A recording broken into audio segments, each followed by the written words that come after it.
नमस्कार दोस्तों, कहानियों की श्रृंखला में आज सुनेंगे मालती जोशी जी की कहानी अवसान एक स्वप्न का। लेकिन उससे पहले मेरा आपसे विनम्र अनुरोध है कि अगर मेरे द्वारा सुनाई हुई कहानियाँ आपको अच्छी लगती हैं तो मेरे चैनल को सब्सक्राइब ज़रूर करें, लाइक करें और अपने दोस्तों और परिचितों में शेयर भी करें। बेल आइकन दबाना बिल्कुल भी ना भूलें। आज सुनिए अवसान एक स्वप्न का। बैंक से लौटकर देखा दीदी शरबत के गिलास समेट रही हैं और गिलास भी उस महंगे वाले सेट के थे जो खास मेहमानों के लिए ही निकलता था। कोई आया था? हाँ, दादा भाई आए थे। क्या? और मैं बेहोश होने की मुद्रा में सोफे पर लुढ़क गई। फिर निहायत संजीदगी से पूछा, दीदी, दादा की तबीयत तो ठीक है ना? तू कभी ठीक से बात करना सीखेगी? सॉरी दीदी, बेअदबी के लिए माफ़ी चाहती हूँ, पर वो क्या है कि यह बात एकदम से हजम नहीं हो रही थी। मैं तो सोचती थी कि भाई साहब इस घर का पता तक भूल गए हैं। वक्त पड़ने पर सब कुछ याद आ जाता है। हाय राम, उन पर ऐसा बुरा वक्त आन पड़ा है। हाँ, बुरा वक्त ही समझो। हिंदुस्तानी भाषा में लड़की वैसे ही आफत की पुड़िया होती है। फिर जब वह शादी के लायक हो जाती है तो बाप का बुरा वक्त आया ही समझो। यू मीन हमारी छटंकी स्वीटी शादी के लायक हो गई है? I can't believe. तुम किस दुनिया में रहती हो भारती? तुम्हें यह भी पता नहीं कि स्वीटी 3 साल से एमए करके घर में बैठी है और उसके लिए ताबड़तोड़ लड़के ढूंढे जा रहे हैं। Thanks for the information. अब यह बताइए कि उन्हें एकाएक हमारी याद कैसे आ गई?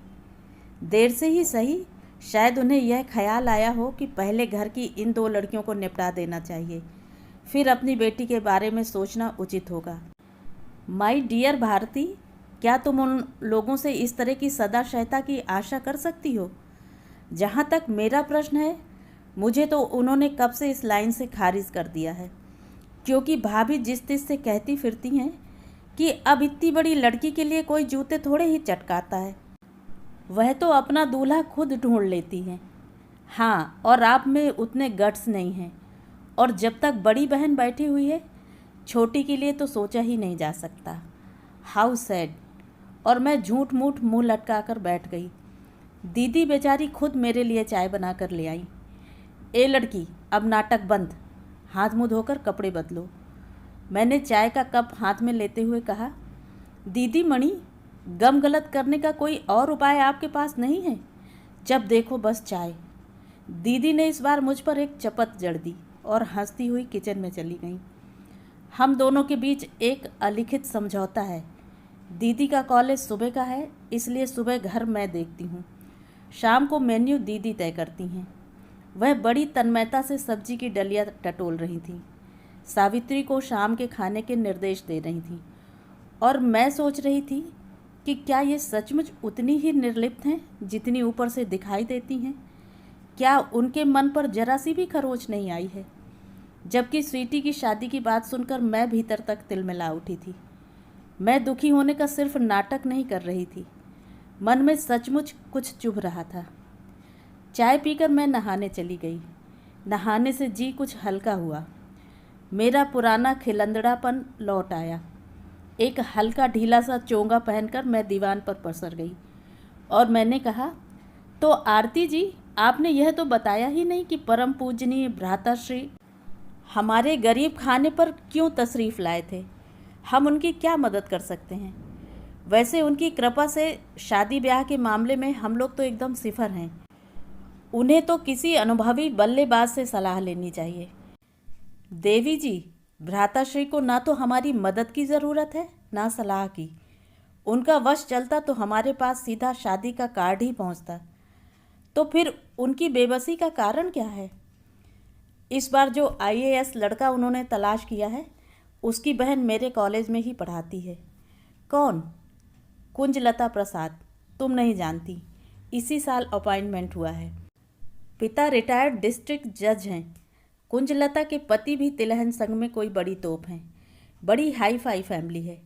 तो दादा भाई ने सोचा होगा एक जैक और लगा लिया जाए। वे लोग कल लखनऊ से आएंगे। परसों सुबह लड़की देखने का कार्यक्रम है। तो दादा की इच्छा है मैं भी उस समय वहाँ उपस्थित रहूं। दीदी, इस कुंजबाला का जरा पता तो देना। कुंजबाला नहीं, कुंजलता।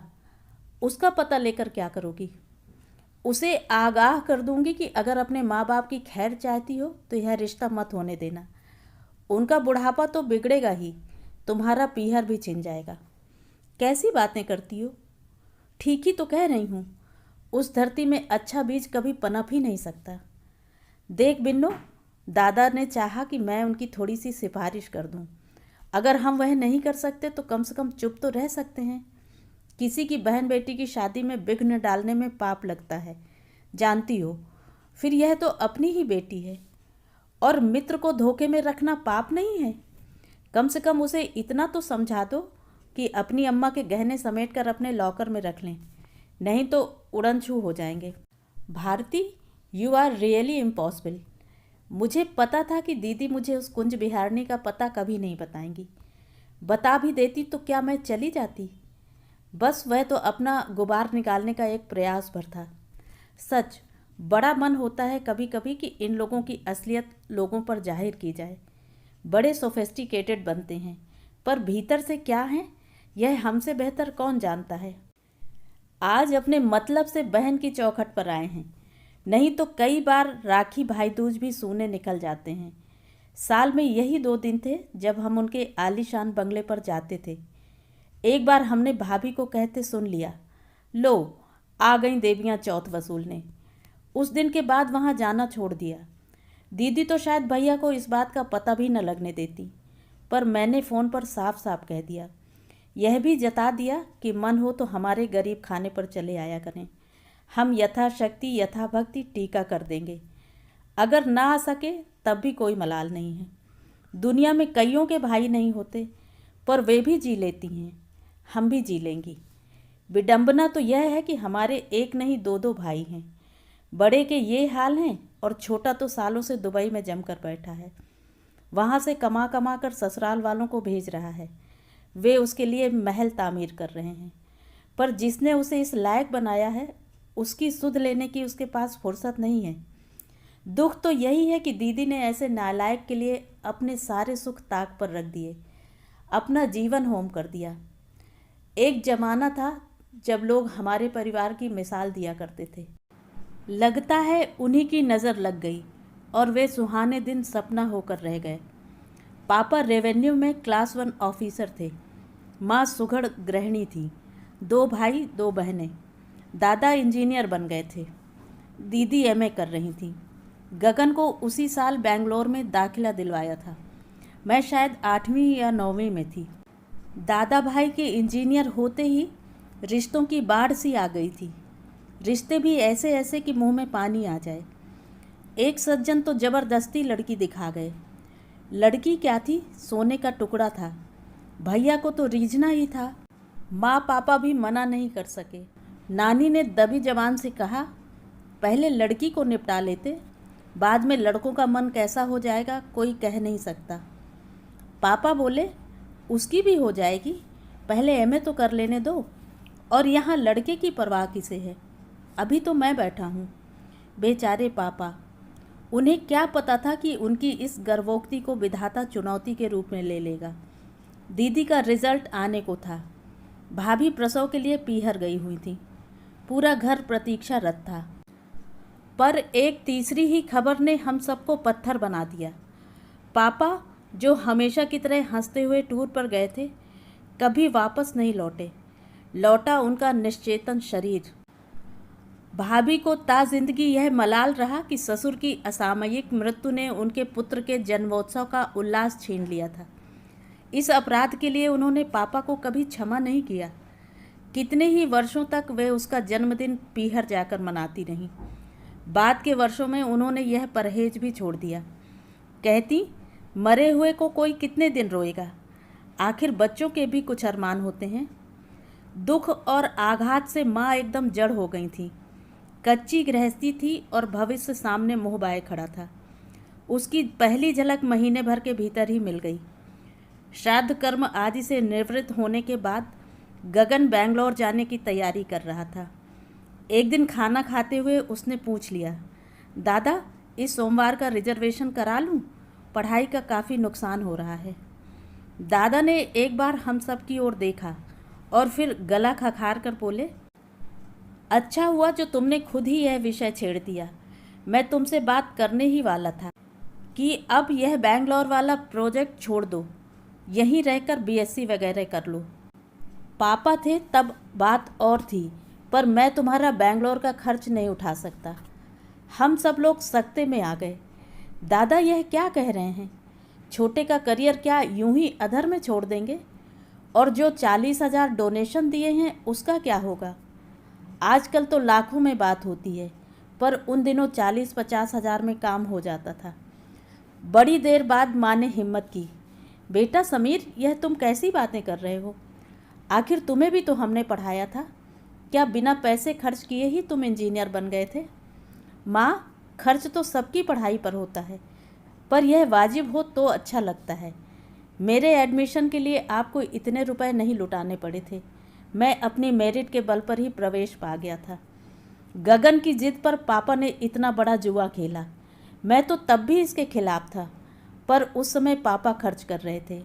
मुझे बोलने का कोई हक नहीं था, पर अब तो यह सब मुझे ही भुगतना है और साफ बात है कि यह मेरे वश का नहीं है। बेचारे, भाभी बोल पड़ी, इतनी बड़ी गृहस्थी और कमाने वाले अकेले, बेचारे कहाँ तक करेंगे? माँ का चेहरा फक पड़ गया।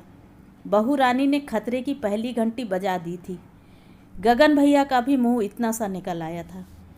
तब दीदी ने पहल की थी, भैया छोटू की फिक्र मत करो, आज से उसका जिम्मा मैंने लिया। पापा ने मेरी शादी के लिए कुछ रुपए रख छोड़े हैं, आज से वे मैंने गगन के नाम पर दिए। रुपयों के अभाव में मेरी शादी न हो सकी तो कोई बात नहीं, पर उसकी पढ़ाई नहीं रुकनी चाहिए। और भाभी, आज या कल मुझे नौकरी ज़रूर मिल जाएगी, तब मैं भरसक दादा का हाथ बटा सकूंगी। लेकिन मेहरबानी करके मेरी माँ की गृहस्थी को मत कोसिए। दीदी फर्स्ट क्लास एमए थी, मेरिट होल्डर थी। नौकरी मिलने में ज़रा भी दिक्कत नहीं हुई। वेतन भी अच्छा था, जिसे वे लाकर दादा के हाथ में रख देती थी। लेकिन फिर जरा जरा सी बातों के लिए उन्हीं के आगे हाथ पसारना पड़ता। वह खुद तो कुछ नहीं कहते थे, पर जो कुछ भाभी से कहलवाते थे उसे सुनकर कलेजा छलनी हो जाता था। इतने दिनों बाद पता चला कि जिसे हम सोने का टुकड़ा समझकर घर में लाए थे वह तो आग का गोला थी। तन मन को राख करने की क्षमता उसमें थी। माँ की पेंशन स्वीकृत होने में 4-6 महीने लग गए। वे दिन बड़े कसाले में कटे। माँ दीदी के वेतन का हश्र देख चुकी थी, इसलिए उन्होंने अक्लमंदी का काम यह किया कि पेंशन अपने पास ही रखती रहीं, किसी को हाथ नहीं लगाने दिया। अपने और बच्चों के छोटे मोटे खर्चे उसी में से चलाती रहीं। अपना पैसा हाथ में रहने से उनमें एक आत्मविश्वास सा आ गया था और वह अंत समय तक दबंग बनी रहीं। यह ज़रूरी भी था, किसी सीधी सादी औरत को तो भाभी खा ही जाती। अब माँ के सामने बस एक ही चिंता थी, दीदी की शादी। जैसे जैसे दीदी की उम्र बढ़ती जा रही थी, माँ का धैर्य चुकता जा रहा था। उधर भाभी पर दिन निखार आता जा रहा था। उसके लिए वह 100 जतन भी कर रही थी। इधर दीदी दिन पर दिन बुढ़ा रही थी। पहनने ओढ़ने का उन्हें जरा भी शौक नहीं रहा था। सजने संवरने के प्रति भी वह उदासीन होती जा रही थी। कभी मैं जिद करती तो कहती, रहने दे रे, यह सब करके मुझे अब किसको रिझाना है। भरी जवानी में उनका यह जोगन सा बाना माँ को 100 दंश देता था। छोटे भैया जब भी छुट्टियों में आते माँ को आश्वस्त करते, माँ तुम चिंता मत करो, बस मेरी नौकरी लग जाने दो, साल भर के अंदर दोनों बहनों के हाथ पीले कर दूंगा। बड़े आंखों पर पट्टी बांधकर बैठे हैं तो बैठने दो, मैं तो हूँ। छोटी की बात से माँ को बहुत दिलासा मिलती, पर पढ़ाई थी कि खत्म ही नहीं हो रही थी। हर बार 1-2 विषय में रह जाते। तब लगता दादा ठीक ही कह रहे थे। लड़के की कुव्वत जाने बिना पापा ने ज़बरदस्ती उसे यह कोर्स दिलवा दिया। अब ना तो छोड़ते बनता है, ना खर्च पूरा पड़ता है। यथावकाश मैंने बीकॉम कर लिया। एमकॉम करते हुए मैंने बैंक की परीक्षाएं भी दे डाली। एक में सिलेक्शन भी हो गया। तब मैंने माँ से कहा, माँ अब आप दीदी की शादी की फिक्र कीजिए, आगे की नाव मैं खेलूंगी। माँ ने दादा से बात की तो दादा बोले, शादी कोई हंसी खेल है जो आपके कहते ही हो जाएगी? हाथ में कुछ होना भी चाहिए कि नहीं? मोटी हुंडी के बिना तो लड़के वाले चौखट पर झांकने भी नहीं देते। माँ ने अपने सारे गहने निकालकर दादा के हाथ पर रख दिए। इन्हें चाहे बेच दो या गिरवी रख दो, पर अब आरती की शादी हो जानी चाहिए। माँ के गहने जो एक बार भैया के लॉकर में गए तो दोबारा नजर नहीं आए। शहर से दूर भैया का आलीशान बंगला जरूर बनता रहा। माँ की बरसी के दिन ही उसका उद्घाटन किया। नाम दिया मातृ छाया। जब सब लोग गदगद होकर दादा की मातृभक्ति की प्रशंसा कर रहे थे तो मैंने जानबूझकर रिश्तेदारों से कहा, चलो इन लोगों ने इतनी ईमानदारी तो बरती है कि माँ की पूंजी से बने मकान को माँ का नाम तो दिया। भाभी का चेहरा उस समय देखने काबिल हो गया था। छोटे भैया माँ को बड़े दमखम के साथ आश्वासन देते रहते थे। माँ बिल्कुल आस लगाए बैठी थी कि एक दिन मेरा यह परम प्रतापी पुत्र आएगा और मुझे इन राक्षसों के चंगुल से मुक्त कराएगा। पर वे सारे दावे खोखले साबित हुए। 7 साल लगाकर उन्होंने BE पास किया, फिर 1 साल तक नौकरी के लिए भटकते रहे। तभी उनके एक सहपाठी ने उन्हें लपक लिया और अपनी इकलौती बहन के साथ शादी का प्रस्ताव रख दिया। माँ इस शादी के लिए बिल्कुल तैयार नहीं थी। माँ ही क्यों, हम में से कोई भी मानसिक रूप से इसके लिए तैयार नहीं था। इस शादी का मतलब था दादा पर एक और बोझ डालना और दीदी की शादी और 2-4 साल के लिए टल जाना। इधर हम लोग इस उहापोह में व्यस्त रहे, उधर ये दोनों प्रेम की पींगे बढ़ाते रहे। लड़की वालों ने जानबूझकर उन्हें छूट दे रखी थी। यह एक तरह से अरेंज्ड लव मैरिज थी। शादी बिना किसी रजामंदी के, बिना किसी लेन देन के संपन्न हो गई। उन लोगों को मुफ्त में इंजीनियर दूल्हा मिल गया। शादी करके लौटे तो भैया बहुत शर्मिंदा थे। बोले, चिंता मत करो माँ, अब हम दोनों मिलकर तुम्हारा घर भर देंगे। पर जिसके दम पर उन्होंने यह आश्वासन दिया था वह पहले दिन से ही मुंह फुलाए रही। हम लोगों ने इस शादी का विरोध किया था, इस बात को उसने सही रूप में नहीं लिया। वह जितने दिन रही अनमनी ही रही। उन्हीं दिनों गल्फ से एक मोहक प्रस्ताव आया। यह भी उनके ससुराल वालों की कोशिश थी, मना करने का प्रश्न ही नहीं था। और एक दिन सुमुहूर्त में दोनों दुबई रवाना हो गए। फिर क्या था, भाभी को खुलकर बोलने का मौका मिल गया। अरे यह तो मैं ही थी जो इतने बरस तक इतने बड़े परिवार को झेलती रही, और किसी का बूता थोड़े ही है। 6 महीने में ही भाग खड़े हुए। छोटे के जाने के बाद भाभी की वाणी में और धार आ गई थी। मन तो होता था सब कुछ छोड़ छाड़ कर कहीं भाग जाएं, पर माँ के कारण पैर बंधे हुए थे। वह घर की लड़ाई को सड़क पर लाना नहीं चाहती थी। वैसे भी वह शरीर और मन से इतनी टूट गई थी कि उन्होंने खाट ही पकड़ ली। हम दोनों बहनें शांत मन से उनकी मृत्यु की प्रतीक्षा करती रहीं। जब जीने योग्य कुछ ना बचा हो तो मृत्यु भी वरदान लगती है। माँ की तिरही में छोटे भैया आखिरी बार आए थे। जाते समय बोले, एक माँ का ही आकर्षण था जो घर आने के लिए मजबूर करता था। अब तो मैं इस घर में पाँव भी ना दूंगा। आप लोगों का जब मन हो मेरे पास आती रहना। वे केवल शब्द थे। उस निमंत्रण में ऊष्मा नहीं थी, आग्रह नहीं था। बाद के वर्षों में उसे दोहराया भी नहीं गया।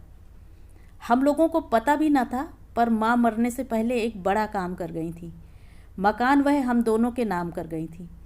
यह भी व्यवस्था थी कि मकान केवल शादी के खर्च के लिए ही बिकेगा, अन्यथा नहीं। जिस बहन की शादी होगी केवल उसका ही हिस्सा बिकेगा। माँ की तिरही के बाद छोटे भैया ने तुरंत ही जाने का प्रोग्राम बना लिया था। इसलिए वकील साहब भागे भागे आए और उन्होंने यह वसीयत सुना दी। वह तो माँ की दूरदर्शिता की दाद दे रहे थे, पर बाकी सबके मन खट्टे हो गए थे। छोटे भैया तो घर के प्रति अपनी नफरत जता चुके थे, इसलिए कुछ नहीं कह सके। छोटी भाभी ने मुंह बिचकाकर कहा, वह जीते जी हमें क्या दे गईं जो मरने के बाद आशा लगाती।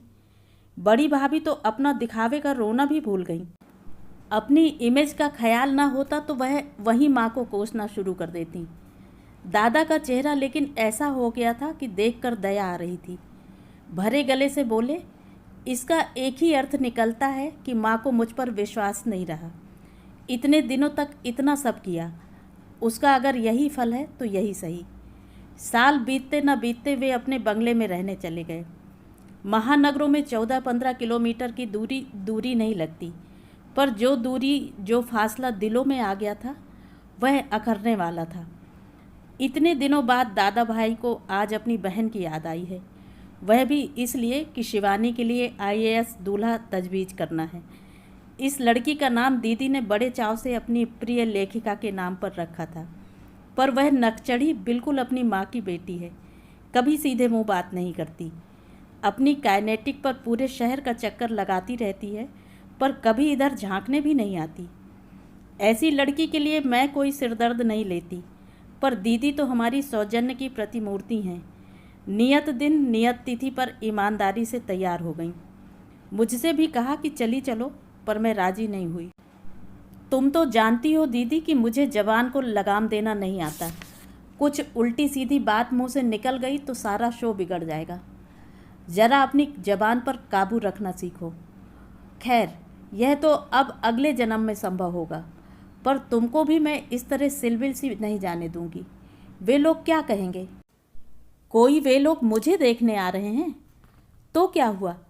लोग पूरे परिवार को देखते हैं, परखते हैं। ऐसा न होता तो भ्राताश्री तुम्हें कष्ट क्यों देते? मुझे बस 15 मिनट दो, मैं अभी तुम्हारा कायाकल्प करती हूँ। और दीदी के लाख मना करने के बावजूद मैंने उनका जूड़ा खोल दिया। जूड़ा क्या था, बस लंबे बालों को हाथ पर लपेटकर गठान सी डाल ली थी। मैंने बहुत सुंदर कलात्मक सा जूड़ा बनाया। उस पर एक पीले गुलाब का फूल टाँक दिया। अपनी एक पोचमपल्ली पहनने को दी। उनके वार्डरोब में तो चंदेरी के सिवा कुछ था ही नहीं। हैदराबादी मोतियों का एक पतला सा सेट उन्हें पहनाया। हल्का सा मेकअप भी कर दिया। पर्स और चप्पल तक अपनी निकाल कर दी। जब मैं संतुष्ट हो गई तो मैंने कहा, अब आईने में देखो, खुद को भी पहचान नहीं पाओगी। दीदी ने आईने में देखा और अपने प्रतिबिंब पर खुद ही लजा गईं। सच दीदी, आज इतनी सुंदर लग रही हो कि बस कहीं दूल्हे मियाँ स्वीटी को छोड़कर तुम्हें ही ना घूरने लगें। बकवास मत कर, कहीं ऐसा हो गया ना तो भाभी मेरा मुंह नोच लेंगी। तब मुझे क्या पता था कि मेरे मुंह से होनी ही बोल रही है। तैयार होकर दीदी बाहर निकली तो मुझे होश आया। दीदी, अब यह आशा करना तो व्यर्थ है कि भ्राताश्री आपके लिए गाड़ी भेजेंगे, पर मैं आपको 15 किलोमीटर स्कूटर पर नहीं जाने दूंगी। मेरी सारी मेहनत पर पानी फिर जाएगा। 5 मिनट रुको, मैं अभी ऑटो लेकर आती हूँ। आश्चर्य, दीदी ने मेरा प्रतिवाद नहीं किया। इतना सज संवर कर स्कूटर पर जाते उन्हें खुद संकोच हो रहा होगा। वहाँ से लौटने के बाद लेकिन खूब बिगड़ी। मुझे कितना लेट करवा दिया आज। पता है, वे लोग मुझसे पहले पहुँच गए थे और सबके सामने मैंने ऐसे प्रवेश किया जैसे मैं ही गेस्ट ऑफ ऑनर हूँ। यही तो मैं चाहती थी। क्या कि सब लोग तुम्हें देखें, एप्रिशिएट करें। और लोग तो जैसे देख रहे थे ठीक ही था, पर भाभी तो एकदम आंखें फाड़ कर देख रही थी। तुम्हारी सज्जा उनसे 21 थी ना, जलकर खाक हो गई होंगी बेचारी। और पता है बाद में स्वीटी ने क्या कहा? बोली, बुआ आपको कन्फ्यूजन हो गया लगता है। आज कोई मेरी सगाई थोड़ी ही है, आज तो वे लोग सिर्फ मुझे देखने आए हैं।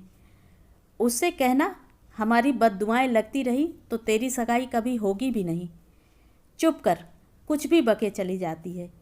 वे लोग हमारे दुश्मन हैं, उन्हें दोस्त भी तो नहीं कहा जा सकता। हाँ, उनका एक ही प्लस पॉइंट है, वे भी उसी माँ की कोख से पैदा हुए हैं। तीसरे ही दिन, शायद रविवार था, मैं सोफे पर पसर कर टीवी देख रही थी कि फाटक के पास गाड़ी रुकने की आवाज़ आई। खिड़की से झांक कर देखा, दादा भाई मैं भाभी के पधार रहे हैं। लगता है स्वीटी की शादी तय हो गई, तभी तो भाभी भी साथ आई हैं, नहीं तो वह इस घर का रास्ता ही भूल गई हैं। मैंने खूब घूर घूर कर देखा, पर उन लोगों के हाथ में मिठाई का कोई पैकेट नज़र नहीं आया। भाभी पर इतना गुस्सा आया, कंजूस कहीं की। अरे जरा मुंह मीठा करवा देती तो क्या खजाने में कोई कमी आ जाती।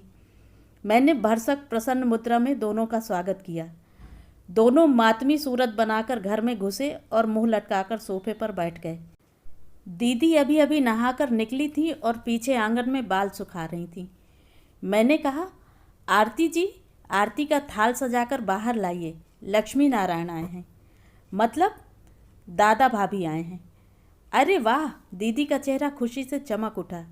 गीले बालों को तौलिए में लपेटकर वह बाहर जाने को उद्यत हुई, फिर रुककर बोली, आज सावित्री की छुट्टी है, चाय बना दोगी प्लीज़? मन तो नहीं है, पर तुम कहती हो तो बना दूंगी, मैंने मुंह बनाकर कहा। दीदी आश्वस्त होकर बाहर चली गई। 10 मिनट बाद जब मैं चाय लेकर बाहर गई तो देखा कमरे में सन्नाटा पसरा हुआ है और तीनों अपनी अपनी कुर्सियों में सिर झुकाकर बैठे हुए हैं। मेरी समझ में कुछ नहीं आया, पर चुप रहना भी मेरी फितरत में नहीं है, इसलिए चाय लगाते हुए मैंने कह ही दिया, लगे हाथ आपको बधाई दे दूं। बधाई अपनी दीदी को दो, उन्हें तो खैर दूंगी ही, उन्हीं की सिफारिश से तो काम बना है, पर बधाई के असली हकदार तो आप हैं। वैसे हम सब एक दूसरे का अभिनंदन कर सकते हैं। इस पीढ़ी की यह पहली शादी होगी ना? नहीं, अभी तो पिछली पीढ़ी का ही हिसाब चल रहा है। अरे वाह, मैं तो सोच रही थी वह खाता बंद हो गया, फाइल क्लोज्ड। भारती, थोड़ी देर चुप रहोगी? दीदी मुझसे इस स्वर में बोलेंगी मैंने कभी सोचा भी ना था। अपमान से मेरे तो आंसू निकल आए। ये लोग सामने न होते तो मैं रो देती। कमरे में एक असहज मौन छा गया था। बड़ी देर बाद दादा ने ही उसे तोड़ा। बोले, उन लोगों ने अपने एक तलाकशुदा भाई के लिए आरती का हाथ मांगा है। तलाकशुदा शब्द सुनकर मुझे तो जैसे आग लग गई। दीदी की परवाह न करते हुए मैंने कसैले स्वर में कहा, अरे वाह, यह तो बड़ा ही शुभ समाचार है। फिर आप लोगों के चेहरे इतने उदास क्यों हैं? उन लोगों ने स्वीटी को रिजेक्ट कर दिया है, दादा डूबती सी आवाज़ में बोले। ओह, सो सैड। कोई वजह तो बताई होगी। वजह अपनी दीदी से पूछो, भाभी एकदम फट पड़ी। आपका मतलब है दीदी की वजह से यह शादी टूटी है? इम्पॉसिबल। दीदी के दुश्मन भी उन पर इस तरह का इल्ज़ाम नहीं लगा सकते। यही तो मैं भी कह रही हूँ, दीदी रुआंसे स्वर में बोली। I am very sorry about Sweety, पर मुझे पता तो चले कि मेरा कसूर क्या है। अब इतनी भोली भी मत बनो आरती। तुम्हें मिसेस प्रसाद के लंदन पलट चाचा के बारे में सब कुछ मालूम था, तभी तो पूरी तैयारी के साथ वहाँ पहुँची थी। मैं अपनी मर्जी से नहीं गई थी भाभी, दादा खुद आकर निमंत्रण दे गए थे और तुमने उस निमंत्रण का पूरा लाभ उठाया। ऐसे बन संवर कर पहुँची थी जैसे वे लोग तुम्हें ही देखने आए हों। अरे इतना ही शौक था तो हमसे कहती, हम तुम्हारे लिए अलग से प्रोग्राम अरेंज कर देते, पर इस तरह स्वीटी के भविष्य से खिलवाड़ करने की क्या ज़रूरत थी? दीदी ने असहाय भाव से मेरी ओर देखा। समझ गई कि यह बमबारी झेलना उनके वश का नहीं है। फौरन भाभी की सुपरफास्ट को बीच में रोक लिया। 1 मिनट भाभी, प्लीज़ मुझे यह बता दीजिए कि दीदी ने स्वीटी के भविष्य के साथ क्या खिलवाड़ किया है। मेरी समझ में नहीं आ रहा कि दीदी चाहे जितना बन संवर लें, उससे स्वीटी को क्या खतरा हो सकता है। बहुत से बहुत यह शिवानी की चचिया सास बन जाती, पर यह तो कोई खौफ खाने वाली बात नहीं है। उनके जैसी निरीह सास तो दुनिया में ढूंढे नहीं मिलेगी।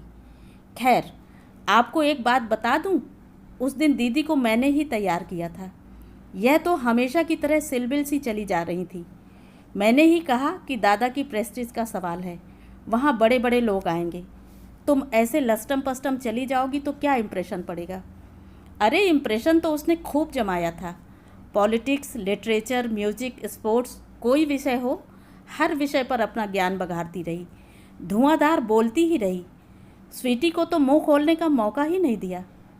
मुझे तो हंसी आ गई।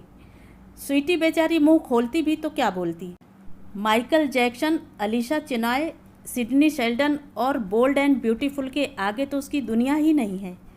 उस आईएएस लड़के ने ज़रूर उसकी औकात परख ली होगी, तभी तो। पर प्रकट रूप में मैंने अत्यंत गंभीर स्वर में कहा, भाभी, मैं आपसे यही कहना चाहती थी, दीदी के पास अपनी ग्रेस है, गरिमा है, प्रतिभा है। दूसरों को इम्प्रेस करने के लिए वह किसी साज श्रृंगार की मोहताज नहीं है। वैसे भी इस उम्र में रूप सज्जा कोई मायने नहीं रखती।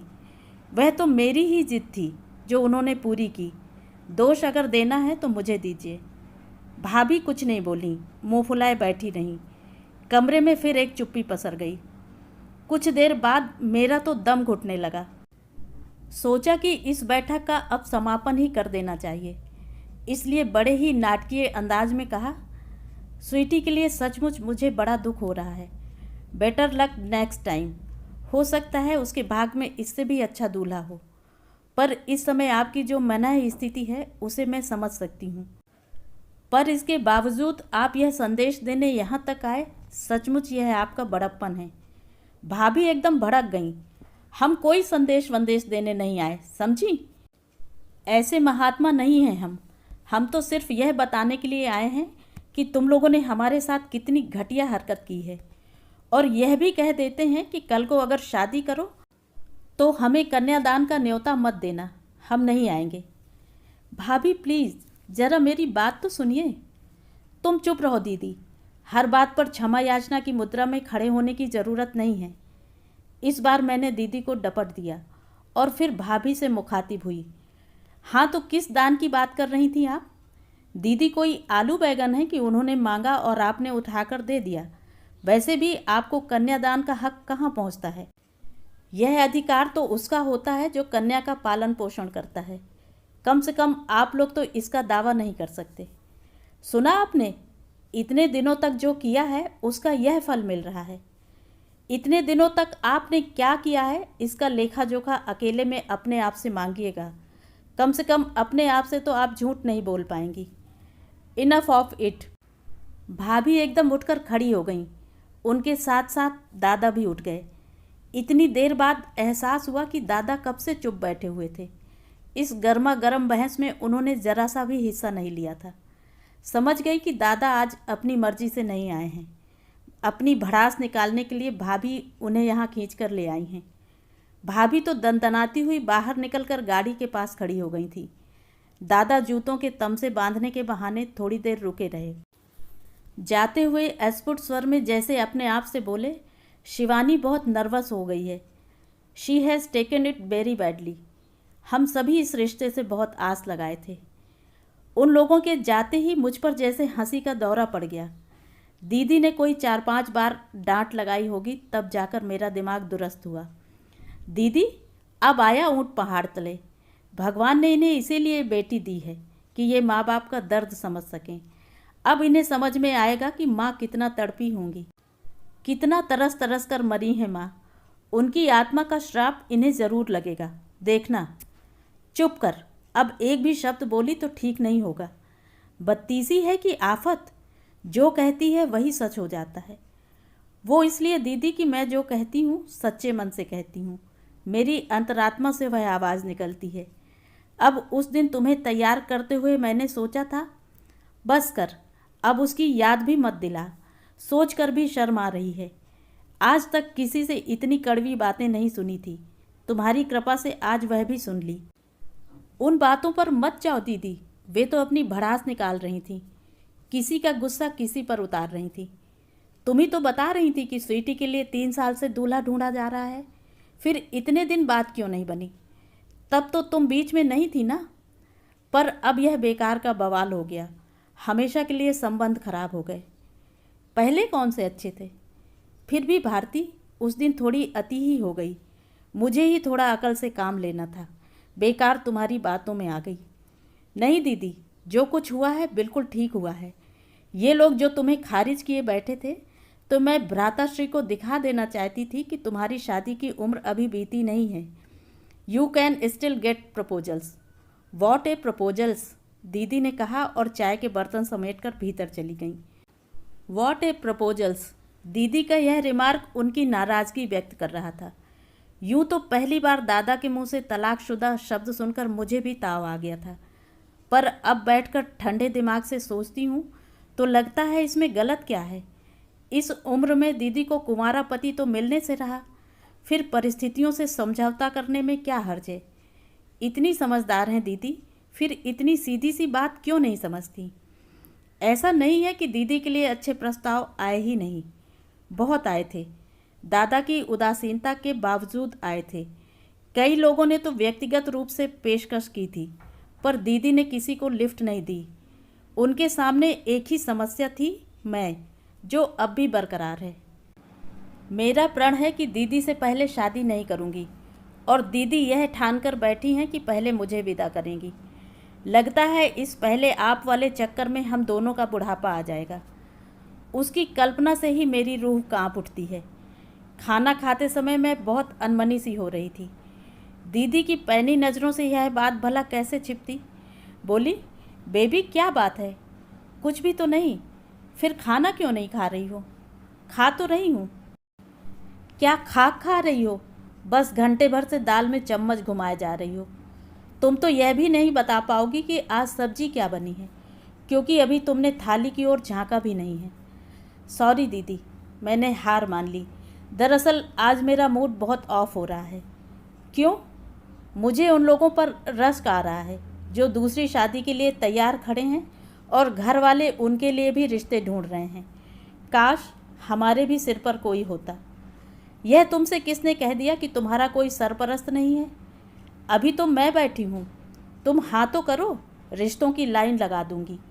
ऐसी शादी करूंगी कि लोग बरसों तक याद रखेंगे, पर तुम तो हाथ ही नहीं धरने देती। नहीं मैडम, आपको अकेले छोड़कर जाने का तो सवाल ही नहीं उठता। इसीलिए सोचती हूँ पहले आपका कोई ठिकाना हो जाए। वैसे आज का प्रपोज़ल भी कोई बुरा नहीं है। इस प्रपोज़ल के बारे में तुम क्या जानती हो? यही कि डाइवोर्सी है, पर इससे क्या फ़र्क पड़ता है? जानती हो, उसके 2 बेटियां हैं जिन्हें वह हमेशा के लिए बीबी के पास छोड़ आया है। यह तो और भी अच्छा है, बच्चों का कोई झंझट नहीं है। वह अपनी अच्छी खासी नौकरी छोड़कर आ गया है और अब यहाँ हाथ पांव मार रहा है। तो क्या हुआ? उसकी नौकरी के बिना तुम कौन सी दाल रोटी के लिए मोहताज हो जाओगी? तुम खुद उसे ज़िंदगी भर बैठकर खिला सकती हो। भारती, दीदी ने बेहद गंभीर स्वर में कहा, मैं इतने दिनों तक क्या इसलिए अनब्याही बैठी रही कि कोई हारा हुआ टूटा हुआ आदमी मेरी चौखट पर आए और मैं उसे बाहों में भर लूं, फिर जिंदगी भर उसके जख्म सहलाती रहूं? दीदी का यह भारी भरकम वक्तव्य सुनकर थोड़ी देर को तो मैं सकते में आ गई। फिर धीरे से पूछा, अब तुम ही बता दो कि तुमने क्यों इस तरह से संन्यास धारण कर लिया है? वो इसलिए कि मैंने माँ को वचन दिया था कि सदा तुम्हारे साथ रहूँगी, तुम्हें कभी अकेला नहीं छोड़ूंगी। माय गॉड, इसका मतलब तो यह हुआ कि कल को अगर गलती से मेरी शादी हो गई तो तुम ससुराल तक मेरे साथ जाओगी? ना बाबा, यह नहीं चलेगा। इससे तो अच्छा है तुम स्वीटी की चचिया सास बन जाओ। वहाँ जाकर लड़की की सिफारिश कर देना। दादा भाभी जिंदगी भर के लिए तुम्हारे गुलाम बन जाएंगे। मैंने तो यह बात मजाक में कही थी, पर दीदी एकाएक गंभीर हो गई। बोली, दादा आज शायद ऐसे ही किसी इरादे से यहाँ आए थे, पर भाभी की बदजबानी ने सारी बात बिगाड़ दी। देखा नहीं जाते समय कैसे भावुक हो गए थे। उस प्रसंग की याद में दीदी भी भावुक हो उठी। अब वह दाल में चम्मच घुमा रही थी और मैं उन्हें अपलक देखे जा रही थी। मुझे लगा कि हम दोनों सदियों से इसी तरह मेज पर बैठकर खाना खा रही हैं।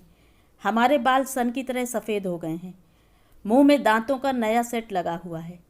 हड्डियों का हर जोड़ चरमरा उठा है। किचन में जो खटर पटर कर रही है वह सावित्री नहीं, सावित्री की बहू है। सावित्री तो कब से इस दुनिया से कूच कर चुकी है। सोचते सोचते मन इतना खराब हो गया कि मैं थाली छोड़कर उठ गई। दीदी मुझे देखती ही रह गई। उस रात मुझे ठीक से नींद नहीं आई। हाथों से फिसलती उम्र का खौफ मुझे सोने नहीं दे रहा था।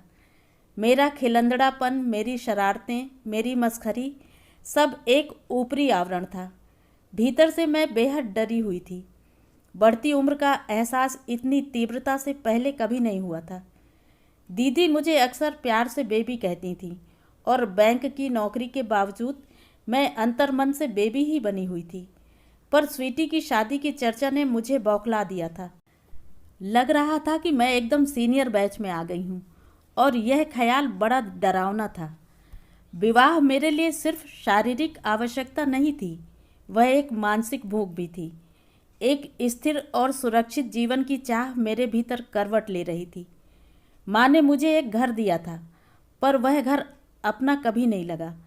अपने घर की लालसा मन में बराबर बनी रही। मैंने अभी सपने देखना बंद नहीं किया था। मैं दीदी की तरह नितांत विरागी बनकर जी नहीं सकती थी। मुझे लगा कि दीदी बहुत ज्यादती कर रही हैं, अपने साथ भी और मेरे साथ भी। आज इस किस्म के ही सही प्रस्ताव आ तो रहे हैं, कल को वे भी नहीं आएंगे तब? क्या उन्हें इस बात का डर नहीं लगता? उन जैसी संवेदनशील नारी तो किसी के भी जख्मों पर मरहम लगा सकती है। फिर पति के दुख बांटने में क्या हर्ज है? आज मेरे लिए भी संभावनाओं के द्वार खुले हुए हैं। बहुत देर हो गई तो वे भी बंद हो जाएंगे, तब मुझे भी गलत समझौते करने के लिए मजबूर होना पड़ेगा। दीदी तो वीतराग हो गई हैं, उन्हें कुछ नहीं व्यापता, पर मैं तो कभी कभी भविष्य की चिंता से कांप कांप उठती हूँ। पता नहीं यह मेरा पागलपन था या उत्सुकता। दूसरे दिन दोपहर 12 बजे मैं कुंजलता प्रसाद के घर की घंटी बजा रही थी। नौकर ने दरवाज़ा खोला और बड़े अदब के साथ बताया कि साहब टूर पर गए हैं, मैडम जी कॉलेज गई हैं, घर में मम्मी पापा जी हैं, उनसे मिलना चाहेंगी। मैंने स्वीकृति में सिर हिला दिया। मैडम जी कॉलेज गई होंगी यह तो मालूम ही था, इसीलिए तो यह बेतुका समय चुना था। इस समय हमारी दीदी रानी भी कॉलेज में होंगी, उन्हें तो इस बात का इल्म भी नहीं है कि मैंने आज छुट्टी ले ली है। घर पर होती तो 100 प्रश्न पूछकर बेजार कर देती। यहाँ आने के बारे में बताना ही बेकार था। वह कभी इजाज़त नहीं देती। मुझे बाइज्जत ड्राइंग रूम में बिठाया गया। थोड़ी देर बाद पति पत्नी कमरे में प्रविष्ट हुए। जज साहब का व्यक्तित्व बड़ा भव्य और प्रभावशाली था। उनकी पत्नी घरेलू किस्म की महिला लगी। सीधे पल्ले की साड़ी से ढका हुआ, खिचड़ी बाल करीने से बांधे हुए, ममता छलकाती आँखें। मुझे एकदम माँ की याद आ गई। उस पीढ़ी की सभी महिलाएं शायद ऐसी ही ममतामयी होती थीं। मैंने उठकर नमस्ते की। अपना असमंजस छिपाने के लिए यूं ही पूछ लिया, आप मिसेस प्रसाद के मम्मी पापा हैं? जी हाँ, पर आपको पहचान नहीं पा रहा हूँ। पहचानेंगे कैसे? आज पहली बार ही तो देख रहे हैं। मैं समीर कुमार टंडन की बहन हूँ, भारती टंडन। पिछले दिनों आप उनकी बिटिया को देखने गए थे। ओह, तो आप आरती की छोटी बहन हैं। तभी चेहरा पहचाना सा लग रहा था। जी, चेहरे पर मत जाइए, मैं दीदी की तरह शांत और सुशील नहीं हूँ, थोड़ी मोहफट हूँ। बोलिए। दरअसल मैं आपसे लड़ने आई हूँ। लड़िए। मैंने देखा उनकी आंखें शरारतन हंस रही थीं। मतलब वह मुझे बिल्कुल भी सीरियसली नहीं ले रहे थे। उनके इस रवैये से मेरा सारा आवेश ठंडा हुआ जा रहा था। कितना कुछ सोचकर आई थी, पर अब कुछ भी याद नहीं आ रहा था। आप कुछ कहना चाहती थी ना? जज साहब, मैंने हिम्मत बटोर कर कहा, आप तो इतने विद्वान व्यक्ति हैं, आपसे तो ऐसी उम्मीद न थी। कैसी? मतलब आपने तो लड़कियों को बिल्कुल सब्जी मार्केट में ही तब्दील कर दिया कि गोभी नहीं चाहिए आलू दे दो, कद्दू नहीं चाहिए लौकी पकड़ा दो। यह तो कोई बात नहीं हुई। आपको जो लड़की दिखाई गई है उसे देखिए, पसंद आ गई तो ठीक है, वरना छुट्टी कीजिए। यह क्या बात हुई कि हमें बेटी नहीं चाहिए, बहन दे दीजिए? तो इसलिए आप नाराज़ हैं? तो आप यह बताइए कि इस समय आप किसकी पैरवी कर रही हैं, बहन की या बेटी की? यह मजाक की बात नहीं है सर।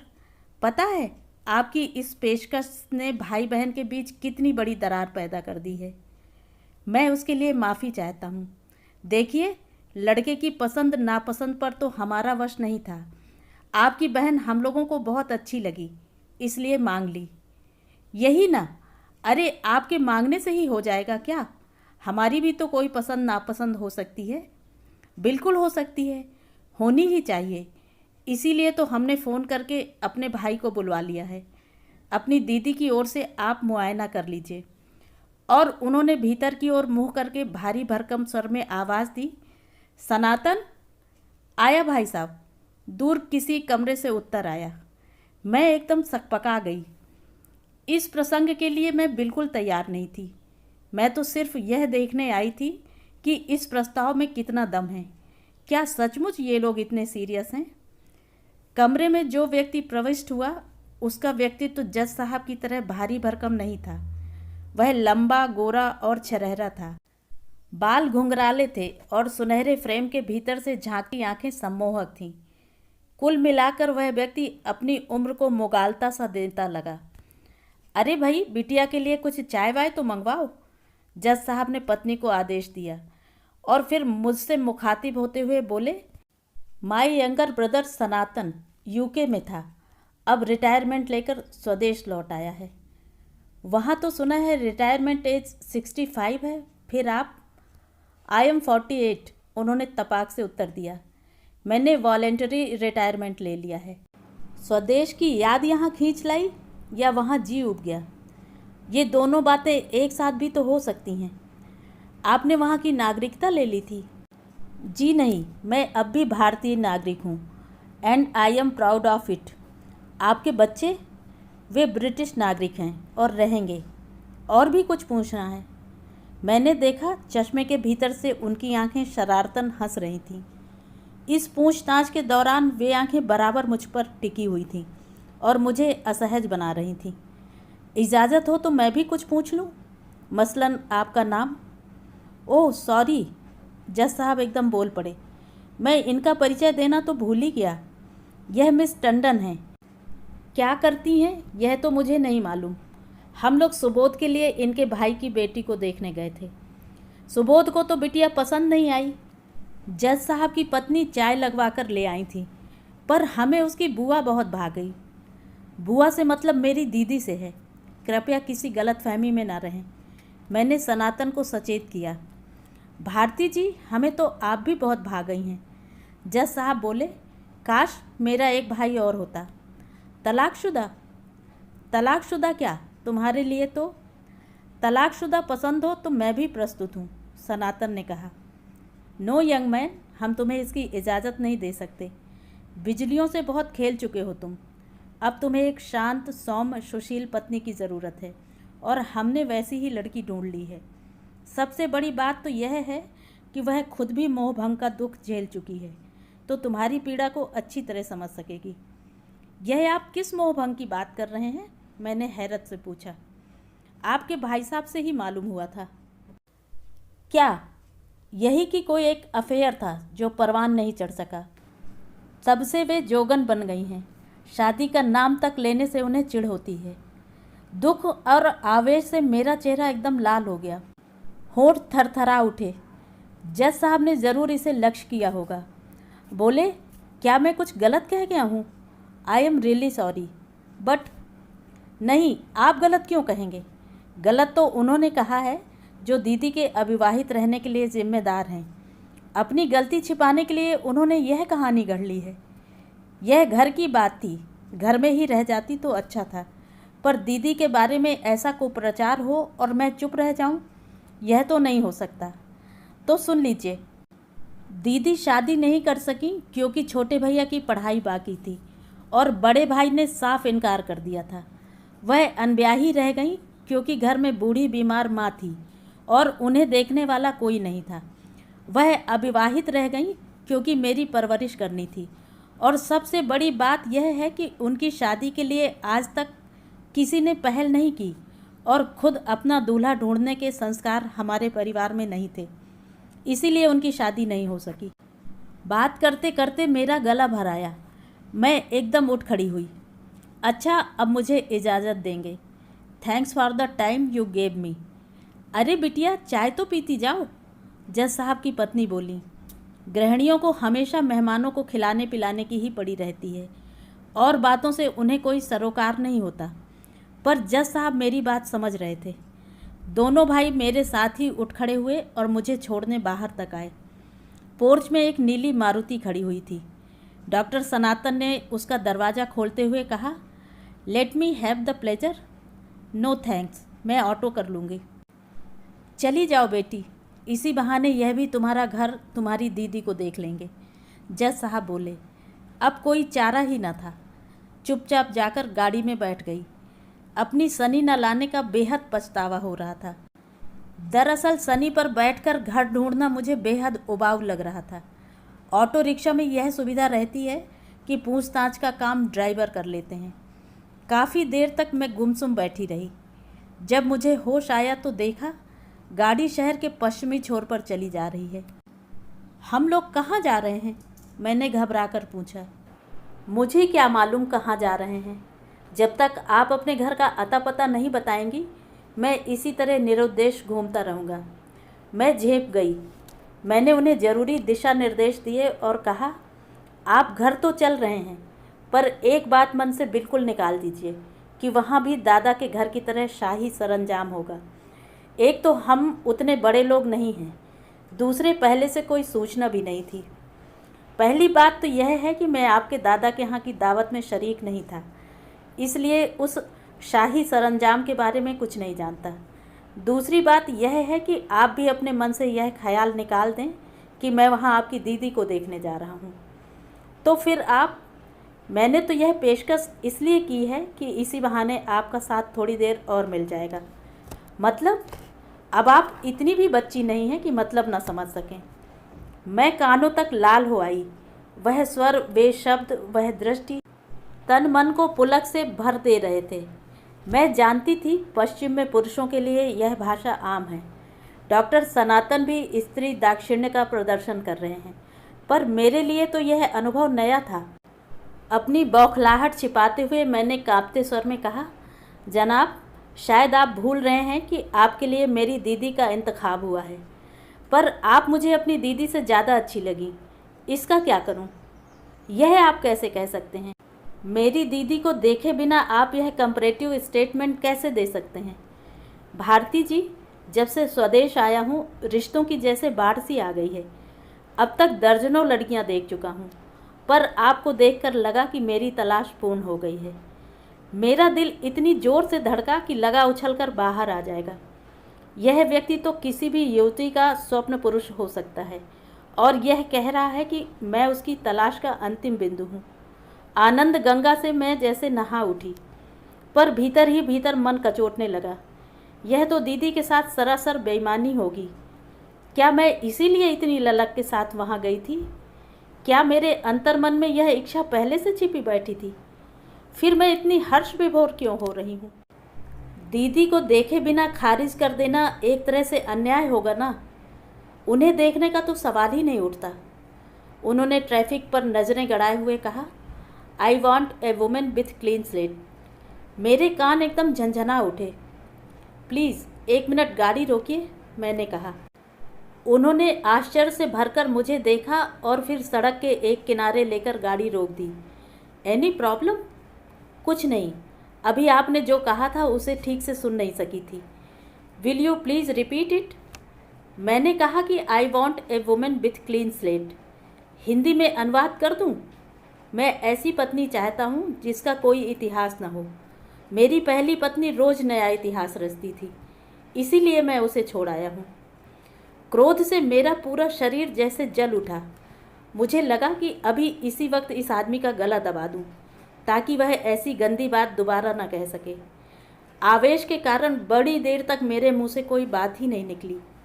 बड़ी मुश्किल से अपने ऊपर काबू पाने के बाद मैंने कहा, डॉक्टर सनातन, मेरे बड़े भाई ने मेरी दीदी के कुंवारेपन को इतनी बड़ी गाली दी कि उसे सुनकर मेरा पूरा वजूद ही हिल गया था।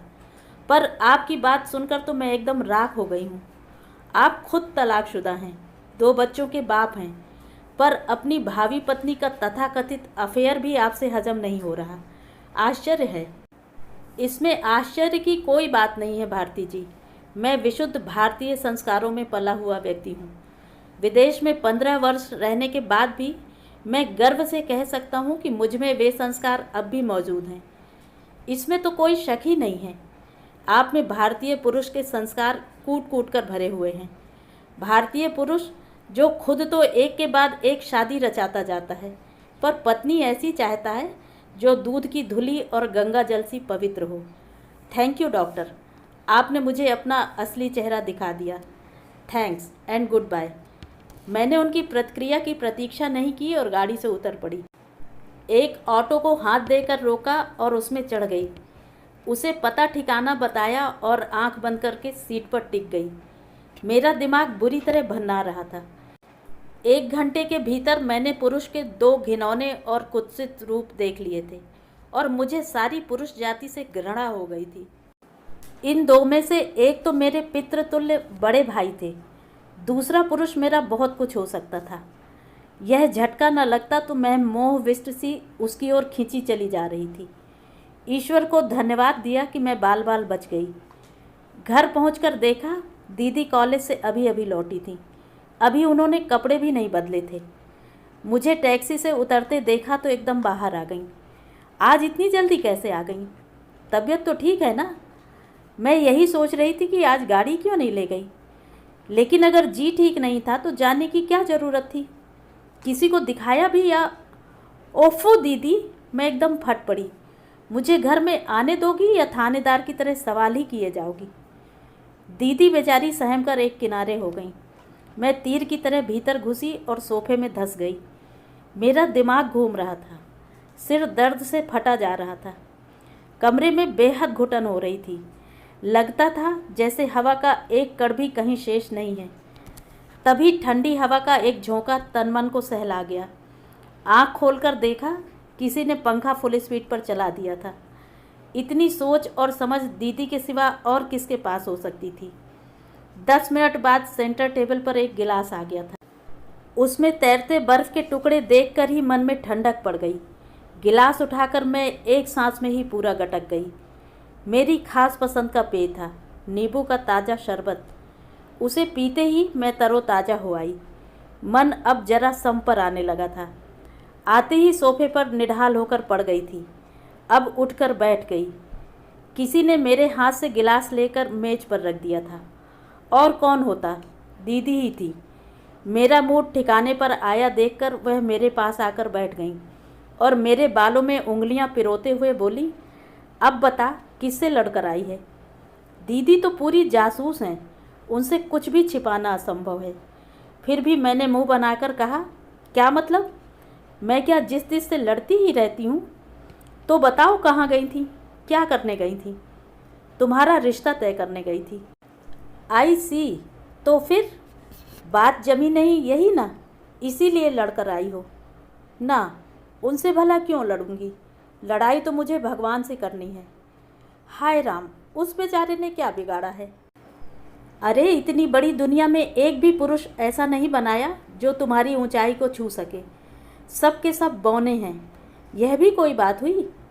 सो सैड, दीदी ने मेरी नकल उतारते हुए कहा। देख लिया ना बेबी, बेटी बहना कितनी टेढ़ी खीर है। बरसों जूते चटकाने पड़ते हैं और तुम हो कि एक ही दिन में पस्त हो गई। और मेरे गाल में चुटकी भरकर वह हंसती, वही दूधिया चांदनी सी स्वच्छ उज्जवल हंसी जो देखने वाले को बरबस बांध लेती है। इस भुवन मोहनी हंसी पर तो मैं सैकड़ों सनातन वार सकती हूँ। तो ये थी कहानी। कहानी आपको कैसी लगी कमेंट करके ज़रूर बताएं।